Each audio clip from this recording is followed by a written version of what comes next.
संसद सुरक्षा चूक मामले में जो बड़ा आरोपी है ललित झा, उसको लेकर दिल्ली पुलिस अब पटियाला हाउस कोर्ट पेशी के लिए पहुंची है। जाहिर सी बात है दिल्ली पुलिस रिमांड की मांग करेगी और कोर्ट की तरफ से भी रिमांड मिलेगी, क्योंकि जो बाकी आरोपी हैं उनको 1 हफ्ते की रिमांड कोर्ट के द्वारा, पटियाला हाउस कोर्ट के द्वारा दी गई है। और संसद सुरक्षा चूक पर इस समय की बड़ी खबर यह है कि कोर्ट में आरोपी ललित झा को पेशी के लिए दिल्ली पुलिस लेकर पहुंच गई है। ब्रह्म प्रकाश का मैं रुख करूंगी, पहले अंजलि आप छोटा सा अपडेट मुझे दे दीजिए।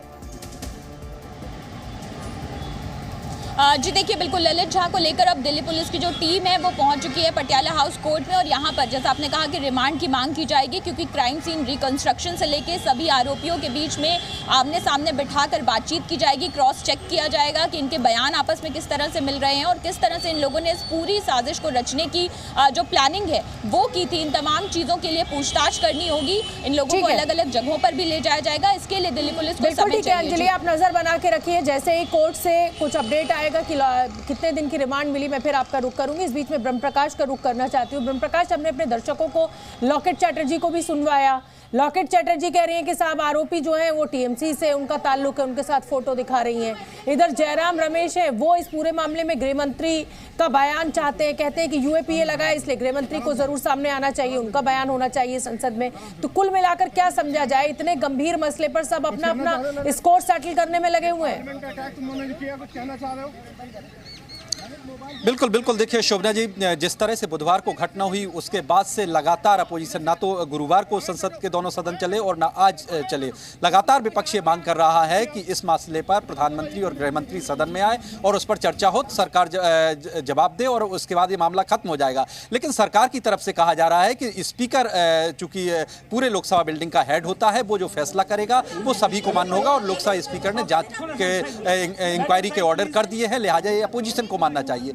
इसके बाद देखिए अपोजिशन का हंगामा चलता रहा, कई सांसद जो है 14 सांसद निलंबित भी किए गए हंगामे के चलते। अब जो है आज एक नई जानकारी सामने आई है, बीजेपी के कई नेताओं ने आरोप लगाया कि जो आरोपी हैं उनके संबंध तृणमूल कांग्रेस, टीएमसी और कांग्रेस से हैं। मनोज तिवारी जो बीजेपी के सांसद हैं, उनका कहना है कि जो नीलम आरोपी महिला है वो कांग्रेस की कार्यकर्ता है, यहां तक संसद के भीतर उन्होंने आरोप लगाया। इसी तरह से लॉकेट चटर्जी कह रही हैं कि तृणमूल कांग्रेस के संबंध है आरोपी से, एक जो टीएमसी के विधायक हैं उनके साथ उनकी तस्वीर दिखाते हुए आज संसद में उन्होंने ये बड़ा आरोप लगाया। और ये एक तरह से सत्ता पक्ष का ये कहना है कि जो तमाम आरोपी है इसके पीछे कहीं ना कहीं अपोजिशन पार्टियों का हाथ है। ब्रह्म प्रकाश, मैं आपको रोकूंगी एक बार, मैं दर्शकों को तस्वीरें दिखाना चाहती हूँ पटियाला हाउस कोर्ट से, जहां पर दिल्ली पुलिस कोर्ट में लेकर पहुंची है, पटियाला हाउस कोर्ट में लेकर पेशी के लिए ललित को पहुंची है और मीडिया का जमावड़ा है वहां पर। पुलिस के द्वारा पूरी एहतियात बरती जा रही है। ये देखिए आप, ये सफेद रंग के स्वेटर में आपको ये ललित दिखाई दे रहा है, जिसने इस पूरी साजिश को अंजाम दिया है। और तो और जो बाकी आरोपी हैं उनके फोन जला दिए हैं, ये भी इसने कबूल किया है। इसके साथ जो इसके 2 साथी थे उनको फिलहाल पुलिस ने हिरासत में ले लिया, जिन्होंने कहा जा रहा है पुलिस के द्वारा कि इसकी मदद की है। और उसके बाद जब पूछताछ हो जाएगी तब पुलिस तय करेगी कि उन 2 मददगारों की भी गिरफ्तारी होनी है या उन्हें छोड़ दिया जाए। लेकिन फिलहाल आपकी तस्वीरें देखिए ललित की, संसद में जिस तरीके से फायर क्रैकर का इस्तेमाल किया गया, स्मोक क्रैकर का इस्तेमाल किया गया, उसको लेकर जो लड़के पहुंचे थे उनके साथ जो साजिश रची गई थी वो यही ललित झा है, यही मास्टरमाइंड है इस पूरी साजिश का।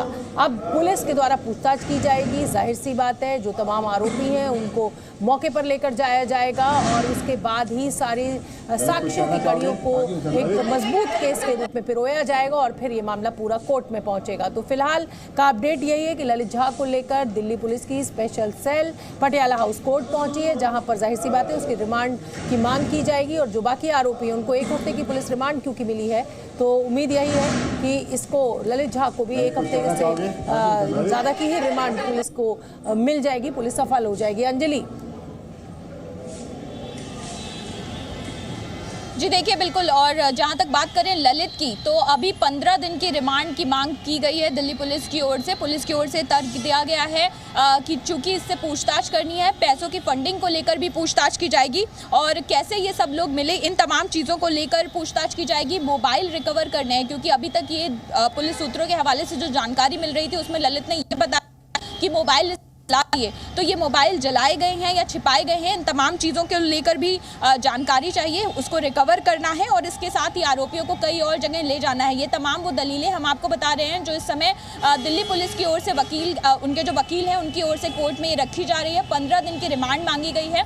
इससे पहले भी चारों आरोपियों के लिए 15 दिन की रिमांड ही दिल्ली पुलिस ने मांगी थी और अब देखना होगा कि कोर्ट कितने दिन की रिमांड जो है ललित के लिए ग्रांट करती है, क्योंकि पुलिस की इन्वेस्टिगेशन के लिहाज से ये दलील दी गई थी कल भी कि ये लंबी इन्वेस्टिगेशन होगी, अलग अलग राज्यों में जाना है, महाराष्ट्र जाना है, उत्तर प्रदेश जाना है, मैसूर जाना है, तो इन अलग ठीक है अंजलि, मैं आऊंगी आपके पास, आप नजर बना के रखिए, जैसे ही कोर्ट से कुछ भी अपडेट आएगा मैं फिर आपका रुख करूंगी।